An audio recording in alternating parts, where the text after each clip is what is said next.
సదాశివ విశ్వేశ శంభో శంకర గౌరీశ సాంబ సదాశివ విశ్వేశ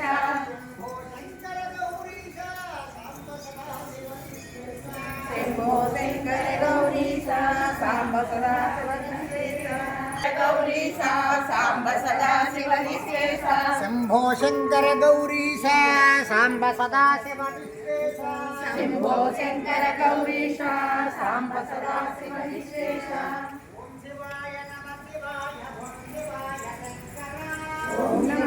నమ శివాయ ఓం శివాయ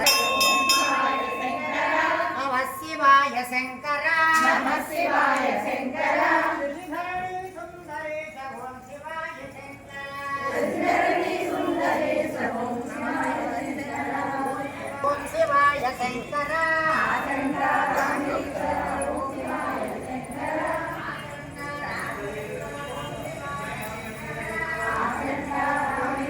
నమ శివాయ శంకర నమ శివాయ శంకర ధరణి సుందరేశ ఓం శివాయ శంకర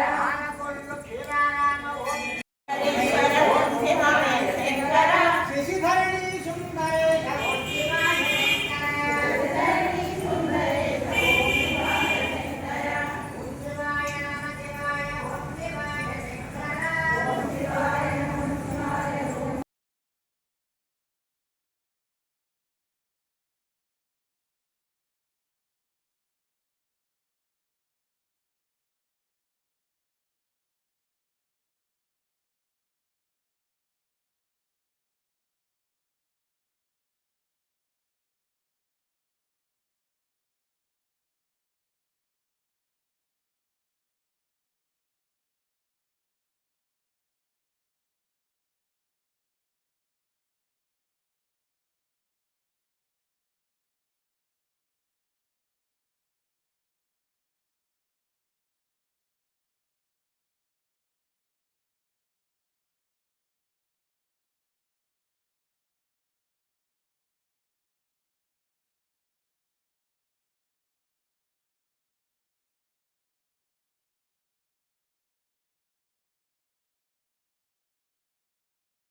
ఆచంతేశ్వర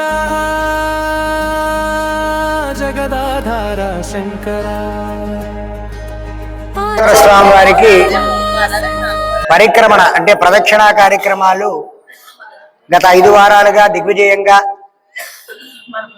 భక్తురాండ్రు యొక్క పరిపూర్ణమైనటువంటి భక్తి ప్రపత్తులతోటి అద్భుతంగా స్వామివారికి 11 ప్రదక్షిణాలు శివనామ స్మరణం చేత మారుమ్రోగుతూ భక్తి గీతాలతో వైభవంగా స్వామివారి యొక్క పరిక్రమణ ప్రదక్షిణా కార్యక్రమాలు ప్రతి సోమవారం ప్రదోషకాలంలో సాయంత్రం 6 గంటలకి ఈశ్వరునికి 11 ప్రదక్షిణాలు చేసేటువంటి కార్యక్రమం ఇంతింతే ఒట్టుడింతే అన్నట్టుగా 10 మందితో ప్రారంభించింది. వేళ దరిదాపుగా 100 మంది దాకా ఈ పరిక్రమణ కార్యక్రమంలో భాగస్వాములై తమ యొక్క భక్తి ప్రపత్తులతో స్వామివారి యొక్క ప్రదక్షిణాలు నిర్వహిస్తూ పుణ్యఫలాన్ని పొందుతున్నటువంటి సందర్భం కాబట్టి ఇంకా అనేక మంది ప్రదక్షిణాలు దీంతో ఖర్చు లేదు, కేవలం భక్తి మాత్రమే ఉపయోగించవలసినటువంటి పరిస్థితి తప్ప ఏ విధమైనటువంటి ద్రవ్యంతో సంబంధం లేదు.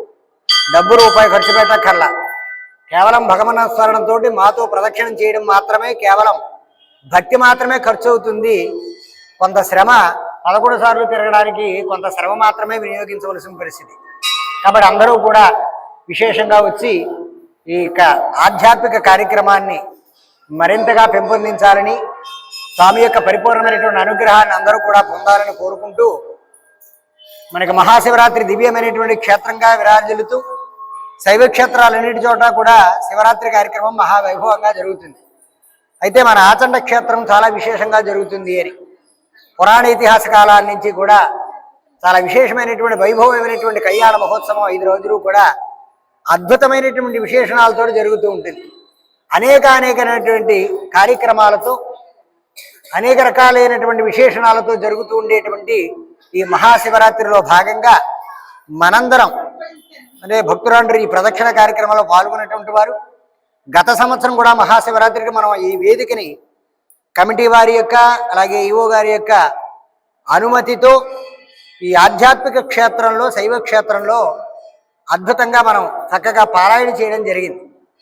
కాబట్టి అలాగే లలితా విష్ణు సహస్ర పారాయణ అనేటువంటి పారాయణలు చేశాం, దిగ్విజయంగా ముగించుకున్నాం. ఈ సంవత్సరం కూడా వారి అనుమతితో ఒక రోజున దరిదాపు మంగళవారం అనుకుంటున్నాం, అంటే శ్రీపుష్ప యాగోత్సవం రోజున అయితే బాగుంటుంది అనే భావన. ఆ రోజున సహస్రగళ హనుమాన్ చాలీసా సహస్రగళాలు అంటే 1000 గళాలతో 1000 కంఠాలతో ఏకీకృతమై సహస్రగళ హనుమాన్ చాలీసా పారాయణ చేద్దామని భగవత్ ప్రేరణ జరిగింది, ఈశ్వరుని యొక్క ప్రేరణ జరిగింది. కాబట్టి ఆ విధంగా మనం అందరం కూడా ఒకసారి రాని వాళ్ళు ఉంటే నేర్చుకుందాం. శృతి సిద్ధంగా ఎలా పాడాలో ఎలా చెప్పాలో ఆ వేదిక మీద మీకు తెలిసినటువంటి బంధువులందరూ కూడా చెప్పండి. రోజు నిర్ణయిస్తాం, పేపర్ 2-3 రోజులు తయారవుతుంది అనుకుంటా. వారిని అవకాశం అడిగి ఆ రోజున పాంప్లెట్లోనే ఉంటుంది, మనం కూడా ఓకల్గా అందరికీ చెబుదాం. మీ బంధువులు ఎవరైనా వచ్చినంటే ఓ 2 రోజులు ఉండమనండి, లేకపోతే ఆ రోజుకి రమ్మనండి. కొడమంచిలి, ఒల్లూరు, కరుగూరుమిల్లి, కందరమిల్లి, ఒల్లూరు, అలాగే భీమరాపురం, ఇలా దొడ్డిపట్ల, అలాగే ఎలమంచిలి, ఇలా ఇలపర్రు, మొలపర్రు, సిద్ధాంతం దాకా దగ్గరే. కాబట్టి మనకు ప్రయాణానికి సౌకర్యంగా ఉంటుంది. కాబట్టి బంధువులందరినీ ఆ రోజున రమ్మనుందాం. ఒక సమయాన్ని నిర్ణయించుకుందాం. ఉదయం వారు ఇచ్చిన సమయాన్ని సద్వినియోగం చేసుకుందాం. 1 గంటన్నర 2 గంటల పాటు ఉంటుంది.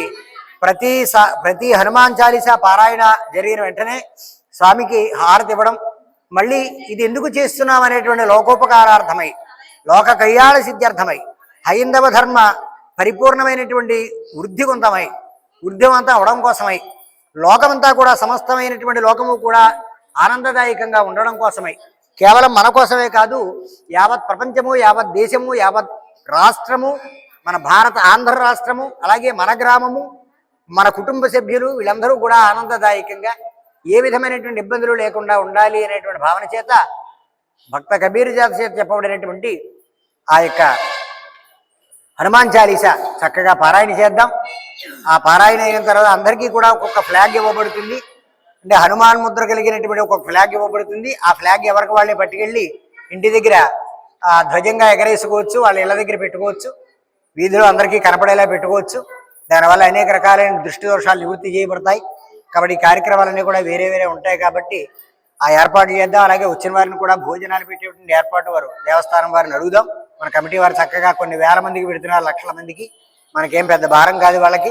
కాబట్టి ఈ కార్యక్రమానికి మీరందరూ కూడా హనుమాన్ చాలీసా రాని వాళ్ళు ఉంటే అభ్యాసం చేయండి, వచ్చిన వాళ్ళు ఉంటే కొంచెం తరోలి చదవడానికి ప్రయత్నం చేయండి.